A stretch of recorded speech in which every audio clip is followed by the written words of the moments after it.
माया, रवि और नेहा दिल्ली से शांतिपुर गांव में कहानी की डॉक्यूमेंट्री बनाने आते हैं। अरे भाई साहब, शांतिपुर पहुंचने में तो बहुत देर हो गई। इतनी देर हो गई, अब तो शाम हो ही गई है। सच में रास्ता बहुत लंबा था और थकावट भी हो गई। यार, मेरी तो कमर ही टूट गई। ऊपर से ये रास्ता पूरा पत्थरों से भरा है और ये बैलगाड़ी। मैं तो बस यही सोच रही थी कि कब ये रुक जाए और हम उतर जाएं। मेम साहब, यहाँ जो रहते हैं वो खुद ही इस गांव से जाना चाहते हैं। इतना कठिन और सुनसान गांव है, तो आप यहाँ पर क्या करने आई हैं? सच में मुझे समझ नहीं आ रहा। क्यों भाई, तुम ऐसा क्यों कह रहे हो? हम तो लेखक हैं, अलग अलग गांव जाकर डॉक्यूमेंट्री बनाते हैं। वैसे भी ये डर वाली बातें तो सिर्फ कहानियों में होती हैं। तुम चिंता मत करो, कुछ भी डरने जैसा नहीं है। तुम ये क्या बोल रहे हो? कहानियां? लगता है इस गांव के बारे में तुम लोगों को पता ही नहीं है। चलो छोड़ो, अब मैं चलता हूँ। सच में यहाँ रहना आसान नहीं है। ये बोलकर अंधेरा होने के डर से बैलगाड़ी वाला वहां से चला जाता है। जब वो गांव में दाखिल हुए तो गांव के कुछ लोग थे, वो उन लोगों को देखकर आपस में बातें कर रहे थे, जैसे कोई मेहमान आने की उनको खुशी से ज्यादा डर हो गया हो। वाह यार, देखो ये जगह कितनी अलग है। ऐसा लग रहा है जैसे हम किसी पुरानी किताब के पन्नों में घुस गए हों। शांतिपुर नाम ही कितना सुंदर है। मुझे लगता है यहाँ की कहानियाँ कमाल की होंगी। घर जाकर इन पर कुछ लिखूंगी, शायद कोई वीडियो भी बनाऊं। माया, तुझे तो हर जगह कहानियां दिखती हैं, लेकिन ये गांव, ये मुझे कुछ ठीक नहीं लग रहा। देखना, ये लोग हमें ऐसे क्यों घूर रहे हैं? और ये जंगल, रात को अगर कुछ हुआ तो? मैं तो कहता हूँ वापस चलें। दिल्ली में कितने अच्छे अच्छे कैफे हैं, वहां बैठकर चाय पियेंगे। रवि, तू हर बार डरने लगता है। माया, मैंने तुम्हें पहले बताया था ना, इस गांव के बारे में कुछ रिसर्च की थी। यहाँ का वो पुराना मंदिर, वो कोई साधारण जगह नहीं है। लोग कहते हैं वहाँ एक दर्पण है जो कुछ अजीब करता है। नेहा, तू भी शुरू हो गई? दर्पण वर्पण की कहानियाँ? अरे, मैं तो बस यहाँ की लोक कथाएं सुनने आई हूँ। अगर कुछ इंटरेस्टिंग मिला तो घर जाकर शायद इस पर कोई स्टोरी बनाऊं। लेकिन अभी तो बस मजे लेने हैं। चलो गांव में घुसते हैं, कोई मिलेगा तो उससे मंदिर का रास्ता पूछ लेंगे। माया, तुझे मजा लग रहा है, लेकिन मुझे तो ये जगह डरावनी लग रही है। बैलगाड़ी वाला भी बोला था कि ज्यादा देर यहाँ मत रुकना। कुछ तो गड़बड़ है इस गांव में। रवि, शांत हो जा। माया, हमें सावधान रहना होगा। मैंने पुराने रिकॉर्ड्स में पढ़ा है कि यहाँ सैकड़ों साल पहले एक यज्ञ हुआ था जो गलत हो गया। उस दर्पण का उससे कोई कनेक्शन है। लोग कहते हैं वो दर्पण सिर्फ चेहरा नहीं दिखाता, वो कुछ और भी दिखाता है। वाह नेहा, अब तो और मजा आ रहा है। अगर ऐसा कोई दर्पण है तो हमें जरूर देखना चाहिए। चलो पहले गांव में कोई ठिकाना ढूंढते हैं, फिर मंदिर चलेंगे।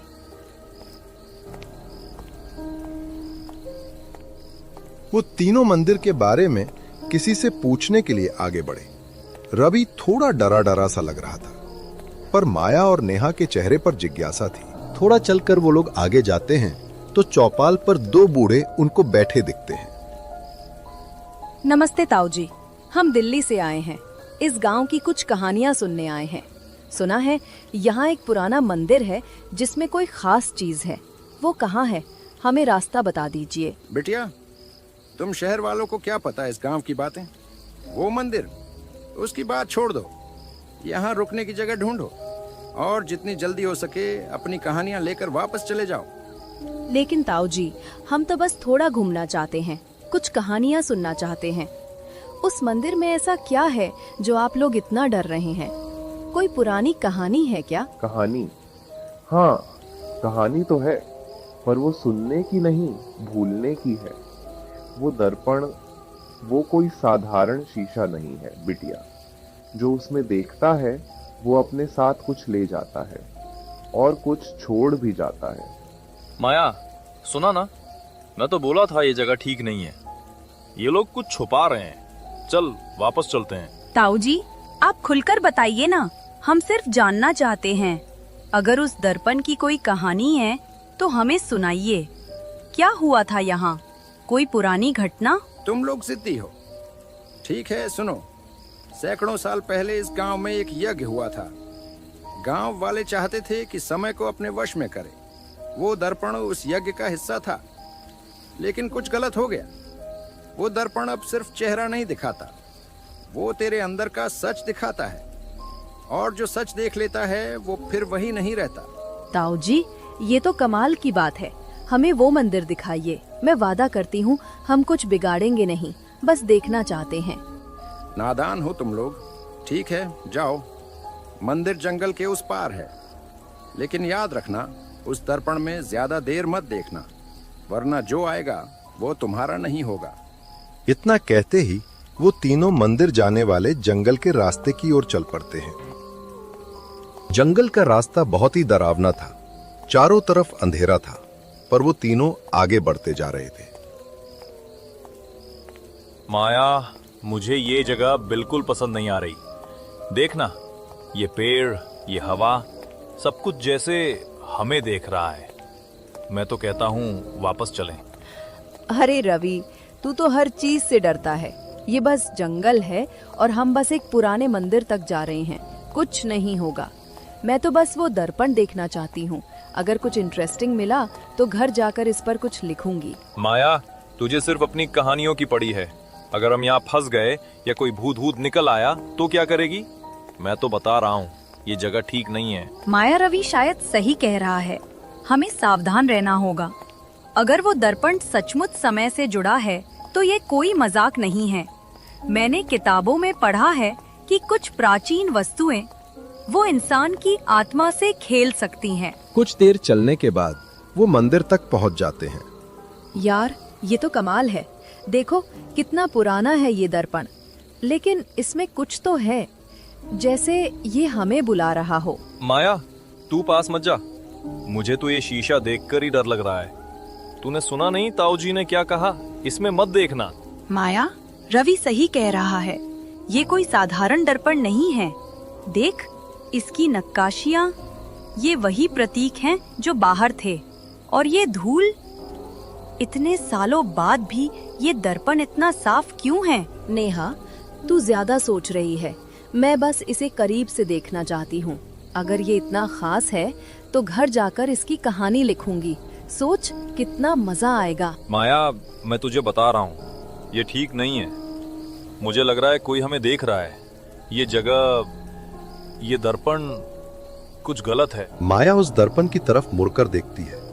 पहले तो उसे कुछ अजीब नहीं दिखता, पर जैसे ही ध्यान से देखती है वैसे ही उसे उसके जैसी एक छवि दिखाई देती है, जिसकी आंखें लाल थी। ये देखकर माया एकदम से घबरा जाती है। ये क्या था? रवि, नेहा, तुमने देखा? वो मेरा चेहरा, वो मैं नहीं थी। माया, मैंने तुझे कहा था ये दर्पण ठीक नहीं है। चल अभी निकलते हैं। वो तीनों मंदिर से भागकर गांव की ओर चलते हैं। गांव पहुंचकर वो मेहमान घर की ओर जाते हैं तो वहां एक बूढ़ी चाची दिखती है, जो मेहमान घर की मुखिया भी थी।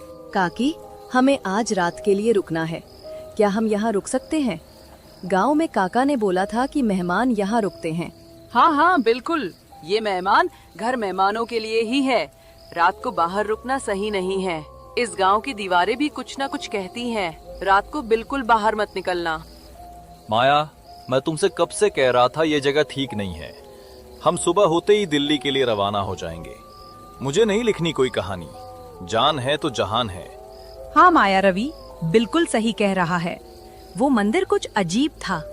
गांव के लोग भी कुछ अजीब से हैं, जैसे मानो ये लोग अपने काबू में नहीं, इनको कोई चला रहा हो। हाँ, अब तो मुझे भी लगने लगा है कि शायद हमने इस गांव में आकर गलती कर दी। यहाँ कुछ भी ठीक नहीं लग रहा।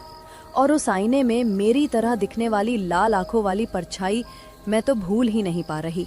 चलो कोई बात नहीं, अब हम क्या कर सकते हैं? हम तीनों आज रात सोएंगे नहीं।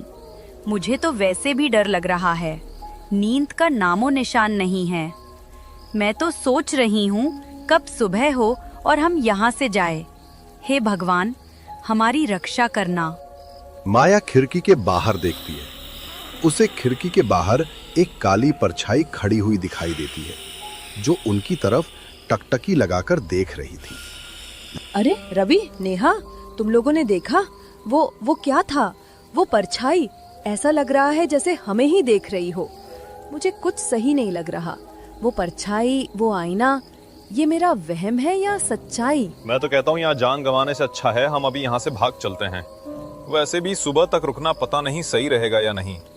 अगर अभी यहाँ से निकल जाएंगे तो गांव के बाहर रात गुजार लेंगे, पर यहाँ पर एक पल के लिए भी रहना मुझे सही नहीं लग रहा। वो तीनों मेहमान घर से जैसे ही बाहर आते हैं वो देखते हैं कि सारा गांव खंडहर बन गया है, जैसे बहुत सालों पहले ही इस गांव का सब खत्म हो चुका हो। रवि, मेहा, ये क्या हो गया?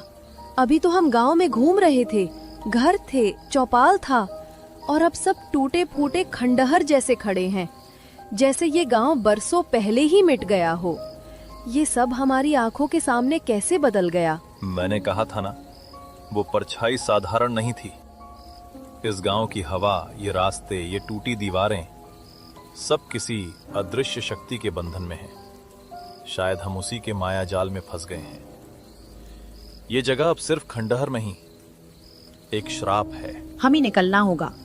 प्लीज, यहाँ रहना मौत को बुलाने जैसा है। लेकिन अगर ये सचमुच किसी के वश में है तो हम कहाँ भागेंगे? रास्ता बाहर की तरफ ले जाना चाहिए था, पर देखो हम फिर यहीं लौट आए हैं। हम कितनी भी दूर निकल जाएं, ये श्राप हमें छोड़ता ही नहीं। ये गांव हमें बार बार वहीं खींच लाता है। अब हमें उसी जगह लौटना होगा जहाँ से सब शुरू हुआ था, उस मंदिर में। हाँ, असली जड़ वही है। उस आईने के बिना ये माया जाल टिक ही नहीं सकता। हमें डरना नहीं है, आज ये खेल खत्म करना ही होगा। ये बोलते ही वो तीनों मंदिर की ओर चल पड़ते हैं। मंदिर के बाहर पहुंचते ही वो लोग घबरा जाते हैं। वो देखते हैं वो ही चौपाल पर बैठे लोग और मेहमान घर की मुखिया वहां बुत बनकर खड़े हुए हैं।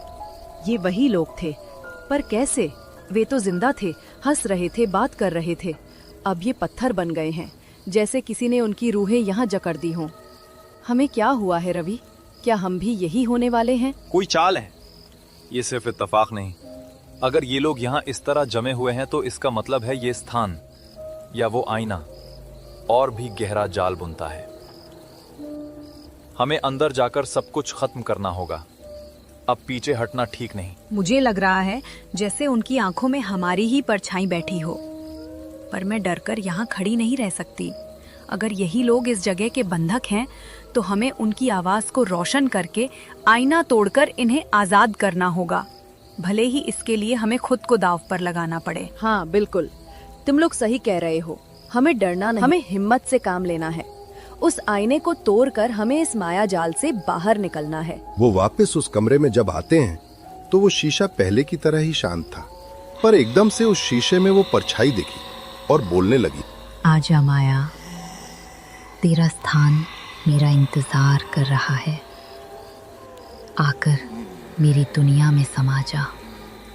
वही शांति है, वही मुक्ति। सारी पीड़ा खत्म हो जाएगी। बस एक कदम। मैं तुम्हारी शांति नहीं चाहती। तूने कितनों की हंसी छीन ली, कितने घर उजड़ दिए। मैं खुद को तेरे जाल में नहीं दे सकती।